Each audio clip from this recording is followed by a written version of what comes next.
Merci d'être présent pour ce nouveau webinaire sur l'inscription à des compétitions individuelles depuis les comptes licenciés et instances. Donc, on va voir ce soir un petit peu comment comment s'utilise Badnet du côté joueur qui s'inscrit, club qui veut inscrire des joueurs, pour voir un petit peu l'envers du décor et ne pas voir que la partie organisateur, ce qu'on a vu jusqu'à présent. Donc, comme je l'ai dit, et traditionnellement, je commence mes webinaires par la présentation de l'interface de test. Donc, une fois n'est pas coutume, vous pouvez vous connecter sur test.badnet.org et nous allons pouvoir, et vous allez pouvoir manipuler Badnet en même temps que je présente les différents modules. Et surtout, une fois que la webinaire est terminée, vous pouvez vous connecter sur l'interface de test et tester tout ce que vous souhaitez tester. Donc là, en l'occurrence, pour ce soir, l'inscription à une compétition depuis un compte de test. Mais si vous êtes organisateur, la gestion d'une compétition, etc. Donc pour cela, vous allez sur test.badnet.org. Vous connectez, vous créez votre compte s'il n'existe pas. Et une fois connecté, vous pouvez créer une transformation, vous inscrire à un tournoi, essayer de gérer les finances de votre compétition, etc. Sans aucun impact, puisque c'est le panel de test rien ne sera envoyé à la fédération, rien ne sera visible par les utilisateurs. Donc maintenant que les présentations et l'interface de test sont faites, on va passer au webinaire qui nous concerne, le webinaire 27, sur les inscriptions à des compétitions individuelles. Donc aujourd'hui, nous allons découper ce webinaire en 4 parties. Une première partie qui va consister à prendre la main sur son compte Badnet, donc se connecter, ou créer son compte s'il n'existe pas. Ensuite, on verra comment s'inscrire en tant que joueur, comment inscrire depuis un compte instance, donc depuis un compte club, ligue ou comité. Et enfin, une fois inscrit, comment consulter les informations sur l'inscription à la compétition, que ce soit mon inscription ou celle des autres.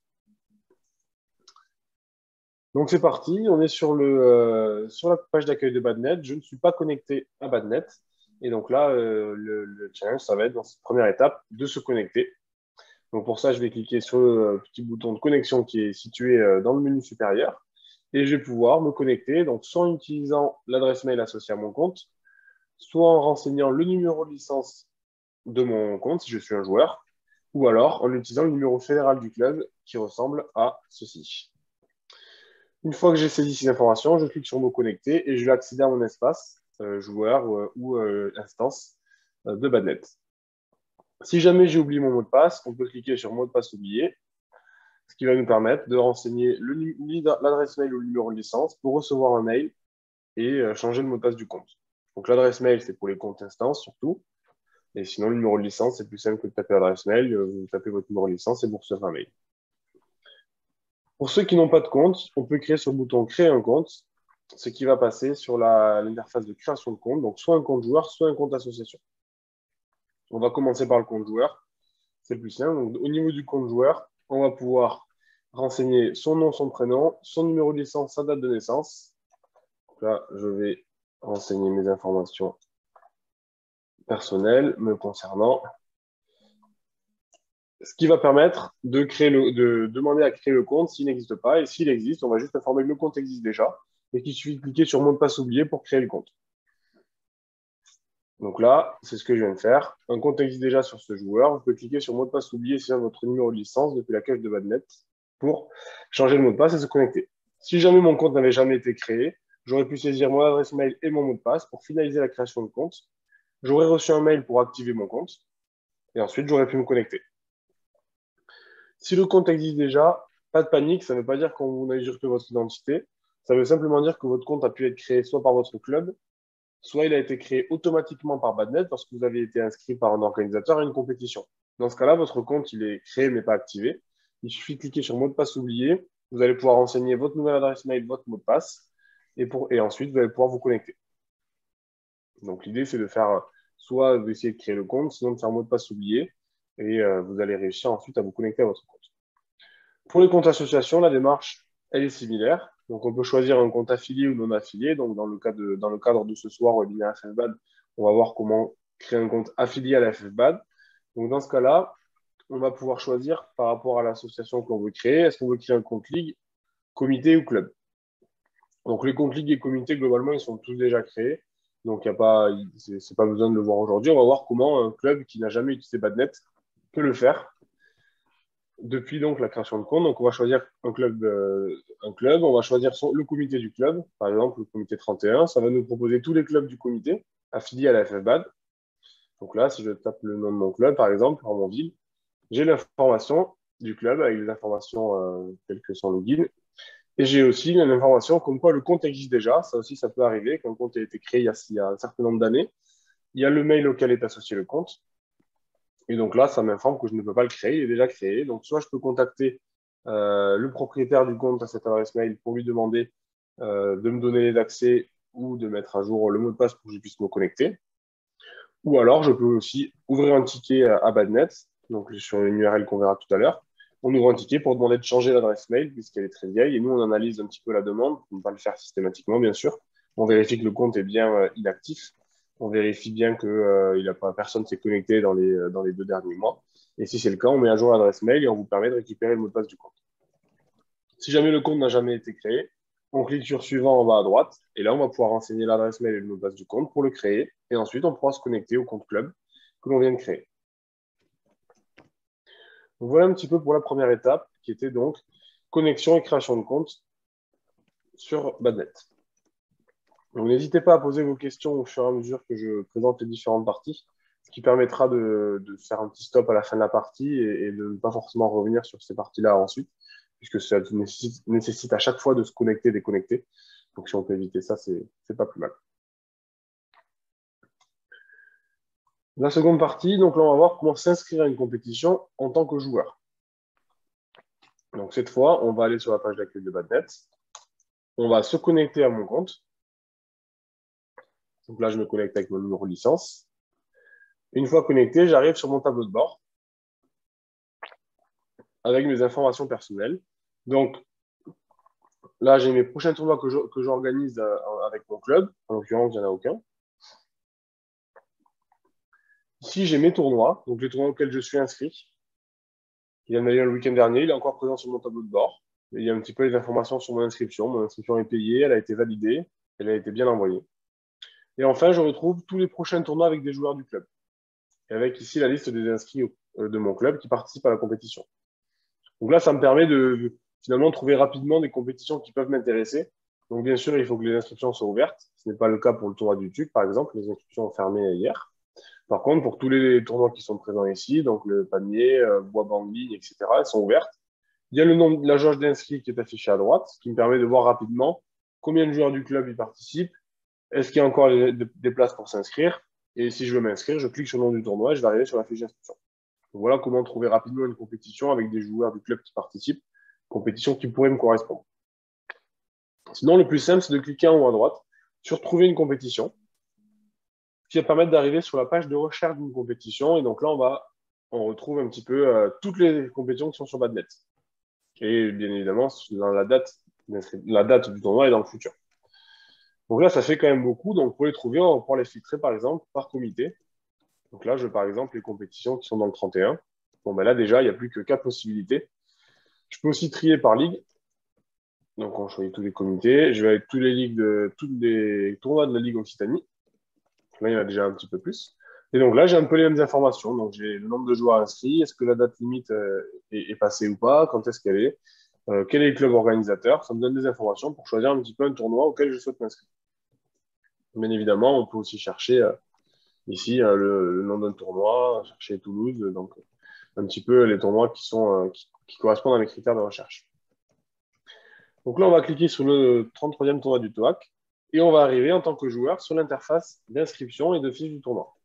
Donc là, on retrouve les informations essentielles à la compétition, à savoir les documents, la date d'ouverture et de fin, un lien direct vers la fiche du tournoi, qu'on verra tout à l'heure, les tarifs et les tableaux, combien est-ce que ça va me coûter de m'inscrire à la compétition.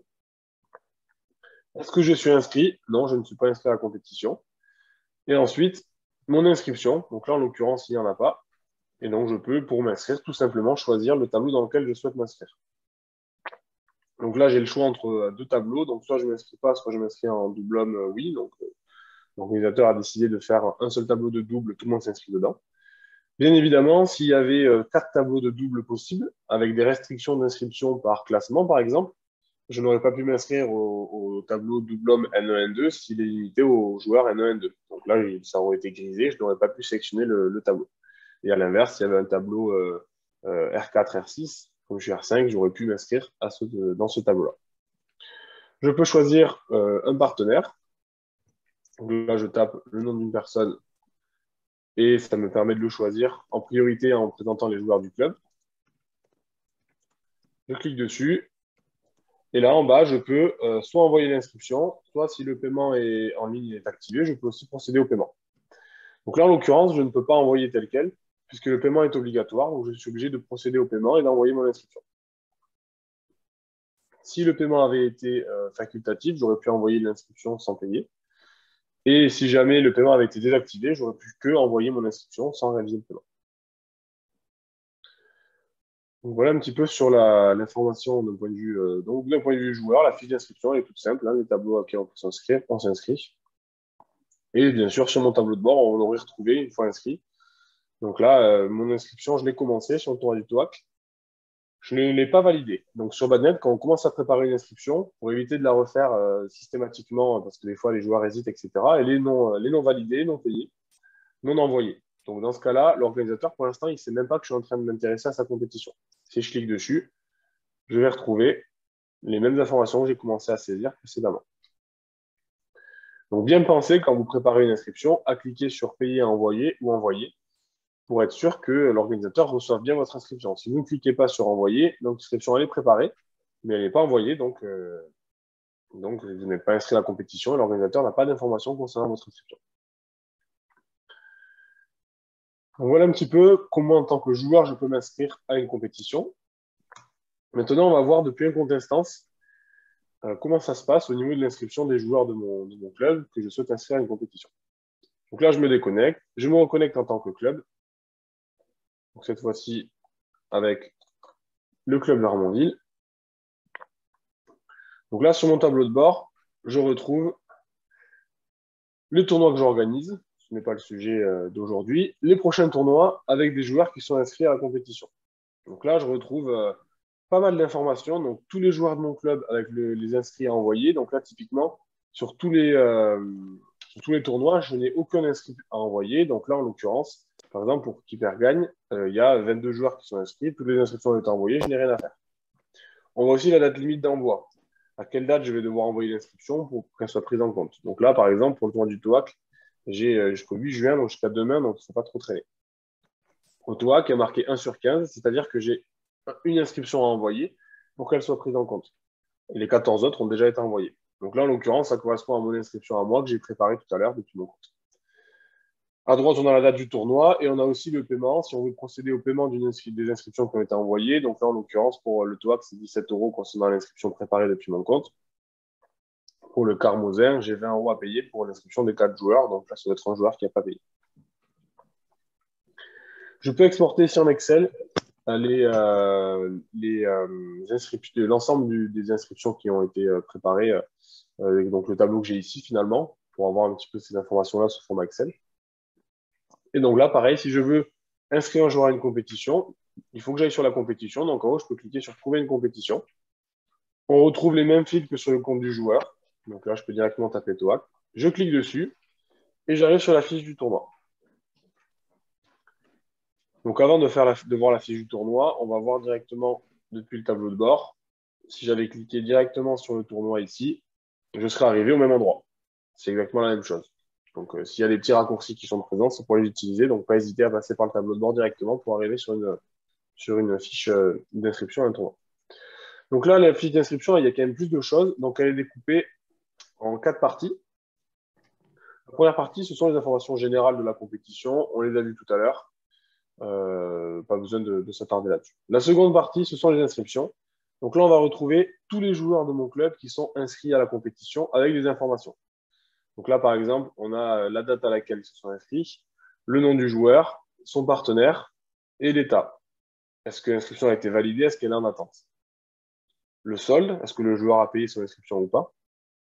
Et donc là, on peut voir en détail que, par exemple, Antoine joue avec François, l'inscription est validée, le solde est à 0, l'inscription est payée. Par contre, pour mon inscription que j'ai préparée tout à l'heure, elle est en jaune, donc elle n'a pas été envoyée. Ici, si on passe la souris, elle est en attente d'envoi à l'organisateur. Donc, pour l'instant, l'organisateur n'a aucune information. Et le sol est à 17 euros. Je dois payer 17 euros pour m'inscrire. La case à cocher ici permet, lorsqu'il y a plusieurs joueurs qui n'ont pas payé leur inscription, de choisir en tant que club de payer l'inscription pour certains joueurs, mais pas tous. Par exemple, si j'ai 2 joueurs, mais que je paye l'inscription que l'un des deux, je décoche la case de celui pour lequel je ne veux pas réaliser le paiement et je paye seulement pour l'autre. Ça peut être en fonction de la politique interne du tournoi, du club qui veut inscrire des joueurs, pardon. Par exemple, j'ai un joueur qui a dépassé son quota de tournoi payé par le club, donc je ne paye pas pour lui. Par contre, j'ai 2 autres joueurs pour lesquels je dois régler l'inscription. Donc pour eux, je vais procéder au paiement. Donc ça permet de procéder à un paiement assez fin des joueurs à la compétition. Si je veux ajouter un joueur à la compétition, ici, je peux saisir son nom pour le chercher et l'inscrire. Donc là, je vais cliquer sur Jules. Et là, je reviens sur un petit peu la même fiche que tout à l'heure. Donc, l'inscription n'est pas envoyée, il n'est pas inscrit à la compétition. Et on a la fiche d'inscription. Je peux la modifier, rajouter un tableau. Donc là, en X, je suis trop faible. Je ne peux pas m'inscrire. Je peux dire que je ne veux pas faire de double, changer le partenaire, etc. Donc, l'idée, c'est que depuis le compte club, on va préparer toutes les inscriptions nécessaires parce que les joueurs nous les ont demandées, par exemple, parce que je sais qu'ils veulent s'inscrire. Et on va procéder à un envoi groupé ou alors à un envoi tous les jours en fonction des inscriptions, en fonction de la politique du club. Et on va envoyer les inscriptions à l'organisateur qui, lui, va les recevoir et va pouvoir les valider. Il y a un petit module d'inscription avancé qui permet de filtrer l'ensemble des joueurs du club que l'on souhaite inscrire pour trouver rapidement, par exemple, si je veux inscrire tous les cadets parce que c'est un tournoi jeune, je peux filtrer et vérifier un petit peu que j'en ai pas oublié par rapport aux joueurs qui sont dans mon club. Le volet suivant, c'est la partie financière. Donc, dans la partie financière, ici, on a l'ensemble des finances de la compétition. Donc, c'est là qu'on a le détail de tous les joueurs qui ont réalisé le paiement en ligne ou des paiements enregistrés par l'organisateur sur la compétition. S'il a enregistré un chèque que j'ai envoyé, etc., tout est présent ici et ça permet d'afficher le solde final à payer. Ou alors, si l'organisateur nous doit de l'argent, il y a marqué que l'organisateur doit rembourser un paiement. Et enfin, il y a l'onglet résultats. Si la compétition est terminée, on peut le voir notamment sur un tournoi passé. Les résultats, on va retrouver tous les résultats des joueurs de mon club à la compétition. Donc là, c'est long à charger puisqu'il y avait beaucoup de joueurs inscrits du club à cette compétition. Et donc là, on retrouve pour chaque joueur l'ensemble de ses matchs avec la durée des matchs, le score. Ça permet d'avoir un petit retour rapide sur ce qui s'est passé et puis de faire peut-être une petite communication sur Facebook ou un petit newsletter au niveau du club. Au niveau de la compétition, il y a des actions présentes en haut à droite. On peut contacter les organisateurs si on a une question à leur poser. On peut aussi ajouter un paiement. Donc l'ajout de paiement, ça va permettre, c'est pas un paiement en ligne, c'est totalement différent. Ça va permettre d'ajouter un paiement sur la compétition pour prévenir l'organisateur que j'ai réalisé un paiement, par exemple par chèque, que le chèque va arriver par la poste. Et surtout, l'intérêt de faire ça, c'est que je peux préciser en même temps pour qui est-ce que je réalise le paiement. Donc, si je reviens sur mon tableau de bord et que je vais sur une compétition où il y a des joueurs inscrits qui doivent encore de l'argent, c'est le cas de Pamiers où j'ai Sabine qui doit 17 euros. Je peux, moi, en tant que club, ajouter un paiement. Je peux dire que j'ai payé 19 euros par chèque et que j'ai payé, en cliquant sur répartir le paiement, 19 euros pour Sabine. Ça, l'intérêt de faire ça, c'est que l'organisateur va recevoir le message et s'il valide le paiement, s'il dit oui, j'ai bien reçu ton chèque de 19 euros, automatiquement, sans que l'organisateur n'ait rien à faire, le paiement va être enregistré sur la fiche du club, donc sur votre fiche. Il va être aussi enregistré sur la fiche du joueur pour indiquer que vous avez réalisé le paiement également pour le joueur. En tant que participation club, c'est les lignes en bleu en tant qu'organisateur de la compétition. Donc l'intérêt, il est double, voire triple. Pour vous, c'est d'avoir une trace bien précise de pour qui est-ce que vous avez réalisé le paiement. Donc bien évidemment, s'il y a 25 personnes à payer, pour lesquelles vous souhaitez payer, vous cliquez sur répartir le paiement. En un clic, c'est fait. Vous cliquez sur envoyer. Vous, ça vous a fait ajouter un seul paiement pour 17 joueurs. C'est plus pratique que d'ajouter 17 fois le paiement. Et pour l'organisateur, c'est pareil. Il n'a pas à vous demander pour qui est-ce que vous avez payé, combien, à renseigner la date, le moyen de paiement, etc. Ça, vous l'avez fait pour lui. Il a juste à cliquer sur valider. OK, j'ai bien reçu le chèque. Et là, ça va ventiler automatiquement les paiements sur les joueurs. Et lui-même, en tant qu'organisateur, il n'a pas à renseigner ça manuellement. Donc, vous imaginez bien, sur un tournoi à 600 joueurs, renseigner 400 chèques ou 30 ou 150 chèques de club à répartir sur les bons joueurs, etc., ça va bien 5 minutes, quoi.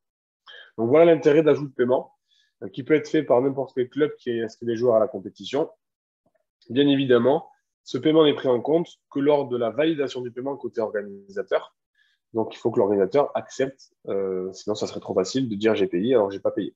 Et bien évidemment, il ne s'agit pas d'un paiement en ligne. Donc, si le paiement a été réalisé par ce moyen-là, il faut bien évidemment envoyer le chèque. Ce n'est pas Badnet qui va le faire pour vous. Ou si vous faites un virement, faire le virement de votre côté. Et ensuite, il y a les impressions possibles. Donc, un justificatif de paiement qui permet d'avoir un reçu de paiement pour le club, justifiant le paiement des inscriptions à la compétition. Normalement, sur un tournoi qui est passé, il y a également... Donc, le tournoi est passé. J'ai d'autres impressions qui sont disponibles. Je peux imprimer les convocations. Je peux aussi imprimer une facture d'inscription. Ça, c'est différent du justificatif de paiement. Le justificatif de paiement est là pour justifier un paiement en ligne. Une fois le tournoi passé, une fois que la prestation a bien été réalisée, c'est-à-dire que les joueurs ont bien participé à la compétition, on peut télécharger une facture. Et enfin, je peux aussi imprimer le palmarès du club qui me permet de voir un petit peu tous mes joueurs, qu'est-ce qu'ils ont fait, etc. Voilà. Voilà pour le côté inscription depuis un compte instance. N'hésitez pas à poser vos questions si vous en avez sur l'ensemble de ces parties. On va s'attaquer à la dernière partie, à savoir la consultation des informations lorsqu'on est inscrit à une compétition, comment voir ses horaires de convocation, comment voir qui est inscrit, avec qui, etc. Donc là, on a déjà un petit peu vu sur la partie club. Donc là, on est sur une compétition qui est passée. Donc les convocations sont visibles. Donc là, je peux voir pour chacun des joueurs la convocation et la date à laquelle il est convoqué, le gymnase, etc. Donc ça me permet d'avoir un premier coup d'œil sur les convocations des joueurs, comment consulter ces informations-là. J'ai bien évidemment aussi l'information des partenaires et des tableaux auxquels participent les joueurs de mon club.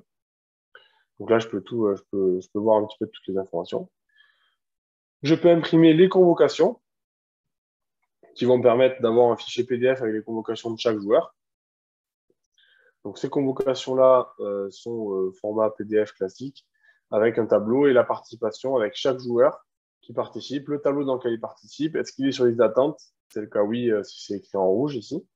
Et les partenaires potentiels, les horaires de convocation sur chacun des jours auxquels il participe. Donc là, c'est un bon exemple, c'est un tournoi sur 3 jours. Donc là, on a bien sur le PDF les convocations sur les 3 jours. Donc le samedi, le dimanche et le lundi pour les joueurs qui font les 3 tableaux. Si je me reconnecte à mon compte joueur, on va voir que sur ma fiche de la compétition qui est passée, je retrouve les mêmes informations. Donc là, je dis que la compétition est passée, mais c'est la même chose. Si les convocations sont visibles, on va pouvoir les consulter, etc. Donc là, je vais retrouver mon inscription. Donc, elle a bien été envoyée et payée. Elle a bien été enregistrée. La date de convocation. Le texte de convocation, qui est important pour pouvoir consulter, pour pouvoir prendre toutes les informations sur la compétition. Et je vais pouvoir voir aussi quelques informations sur les joueurs inscrits dans ma série. Mais également par poule, quels sont les points des joueurs répartis par poule. Et enfin, mes résultats. Donc là, ça permet de consulter un petit peu toutes les informations. Donc là, c'est depuis mon compte. J'ai un petit peu mon tableau de bord sur qu'est-ce qui se passe sur la compétition me concernant. En haut, je peux cliquer sur fiche du tournoi. Donc la fiche du tournoi, on va arriver directement sur l'interface publique de la compétition. Et on va pouvoir naviguer dans les différents onglets prévus à cet effet pour trouver les informations sur les inscriptions. Donc à savoir qui est inscrit avec qui. Donc là, si je tape le nom d'un joueur, hop, je peux voir avec qui il est inscrit en double, faire des petites recherches, trier par club, etc. pour un petit peu voir ce qui se passe sur la compétition. Donc ça, c'est sur les inscriptions. Les convocations, c'est pareil, avec des colonnes optimisées pour que ce soit précis au niveau des convocations. Donc là, je peux voir tous les joueurs convoqués à 8 h le lundi pour voir un petit peu avec qui est-ce que je vais pouvoir faire du covoiturage, par exemple. On peut consulter l'échéancier s'il est disponible. Donc là, on a l'échéancier sous format match. Donc là, bon, tout est terminé, donc il y a les scores, etc. Mais si la compétition n'est pas terminée, c'est là que ça va s'afficher. Le déroulement, tableau résultat et surtout à la fin de la compétition, le palmarès Donc là, je vais pouvoir le palmarès donc, de la compétition au niveau des joueurs. Je peux l'imprimer en PDF. Le palmarès des clubs. Donc là, on voit que le meilleur club de ce tournoi, c'est Ramonville, avec 7 joueurs qui ont gagné une première place, 3 deuxièmes et 14 troisièmes. Je peux l'imprimer, c'est le trophée club. La même chose comité. Donc là, sans surprise, ça devrait être le comité 31 qui a le top puisque c'est un tournoi du comité qui a lieu dans le 31. Ah, donc là, il n'est pas disponible. Ah oui, c'est pas un tournoi. Il faut que ce soit un tournoi avec plusieurs comités. Et les statistiques. Les statistiques, on pourra afficher sur la compétition quel est le match le plus long, quel est le joueur ayant fait le plus de matchs, etc. Donc, quelques statistiques intéressantes à consulter sur la compétition. Donc, voilà un petit peu comment avoir des informations sur la compétition, des informations allant des inscriptions aux convocations et puis en allant jusqu'au palmarès après la compétition, une fois qu'elle est terminée. Où est-ce qu'on se situe? Donc, on a fait un petit peu le tour sur ce qu'il fallait voir ce soir dans ce webinaire au niveau de l'inscription aux compétitions individuelles. Donc, on a vu comment se connecter à son compte, licencié ou instance. On a vu comment s'inscrire à une compétition en tant que joueur et ou club, et en cherchant la compétition, et puis en allant sur la fiche, en s'inscrivant ou en inscrivant un joueur. Et enfin, on a vu, une fois inscrit, comment consulter certaines informations sur la compétition, que ce soit des informations publiques, convocation palmarès, ou des informations un petit peu plus privées sur est-ce que mon inscription est payée et est-ce que je suis bien inscrit à la compétition et depuis quelle date. Donc, si vous avez des questions, n'hésitez pas à consulter notre blog, blog.i-click.fr, qui vous permettra de vous familiariser un peu plus avec l'outil Badnet en passant par le format questions-réponses. Donc là, vous allez pouvoir, dans la rapport rubrique assistance, consulter l'ensemble de nos outils sur la suite badminton. Donc, ce qui vous intéresse plus particulièrement, c'est la partie Badnet. Et dans cette partie Badnet, vous allez pouvoir consulter les 143 foires aux questions disponibles qui vont vous permettre d'avoir quelques petites informations supplémentaires sur la gestion de votre compétition, de votre compte joueur, club, etc. Il y a aussi une documentation qu'on est en train de rédiger qui peut permettre de voir certains gros modules en détail, à l'image des webinaires que l'on a fait jusqu'à présent. Donc, n'hésitez pas à venir voir la FAQ. C'est important pour avoir des idées, trouver des réponses aux questions. Et si jamais ça arrive, vous ne trouvez pas la réponse à votre question dans la FAQ, vous pouvez ouvrir un ticket sur l'URL pilote.i-click.fr/badnet-v5, qui est aussi présente sur Badnet. Donc là, vous ouvrez un ticket avec votre demande en essayant d'être le plus précis possible. Donc le nom de votre compte, le nom de la compétition, etc. Et on pourra répondre à votre question le plus rapidement possible en fonction de l'urgence de la demande.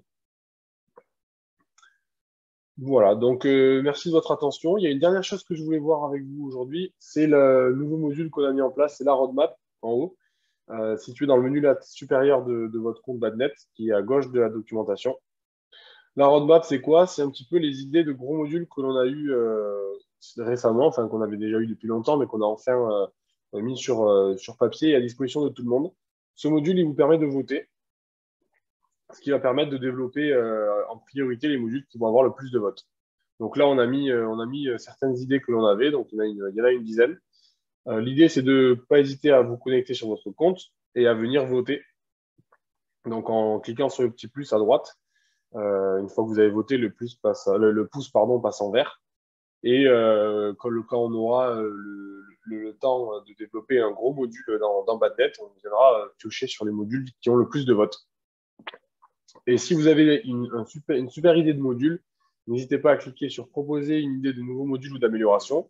Donc là, ici, on parle de gros modules. On parle de modules qui nécessitent pas mal de développement. On ne parle pas de juste rajouter une colonne dans un tableau ou de rajouter une information en plus sur le tableau de bord. Là, on parle ici, par exemple, pour citer parmi les plus gros modules, par exemple, un module de synthèse vocale qui permet de lancer la synthèse vocale de match lors du lancement d'un match. Donc, l'annonce orale de la table de marque, l'intégrer. On parle de transmettre le rapport de Puna, le rapport de JA à Puna. Donc là, ça serait faire un vrai module de gestion de rapport de JA dans Badnet et un bouton pour l'exporter dans Puna. Donc, si vous avez des idées, n'hésitez pas à venir les proposer ici. Donc, nous, on reçoit la demande et on y réfléchit en interne Et si elle est validée, on la rend disponible à tout le monde. Et n'hésitez pas, si vous n'avez pas d'idée, c'est pas grave, à venir voter sur ce qui vous paraît le plus pertinent à développer dans Badnet sur les prochaines mises à jour que l'on va déployer. Donc, on compte sur vous et ça va permettre de continuer d'améliorer Badnet tout en étant plus proche des territoires et en prenant en compte vos retours.